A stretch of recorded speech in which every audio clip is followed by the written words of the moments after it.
Welcome to Penrose Learning, where we make understanding easy. Begin by washing hands thoroughly before handling any pump parts or milk. Select the correct flange size, such as 24 mm, for a comfortable seal. Inspect silicone membranes and valves and replace any damaged parts. Snap the collection cup and tubing together until you hear a click indicating a seal. Attach the motor to the cup and ensure the LED shows power or charge status. Put on a nursing bra for hands-free use and adjust fit for comfort.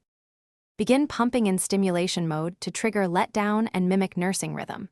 After 1 to 2 minutes, switch to expression mode for more efficient milk removal. Increase suction slowly until you reach a comfortable, effective level for your breasts. Keep each session from 15 to 20 minutes unless flow slows significantly. Use a hands-free nursing bra to secure the Roam cup and stay relaxed throughout the session.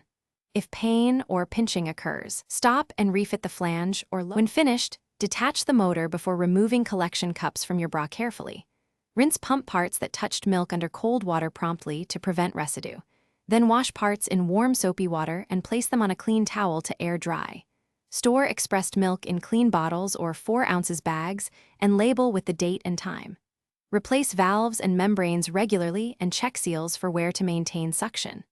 If suction drops, inspect parts, recharge the motor, and reseat all connections before pumping again.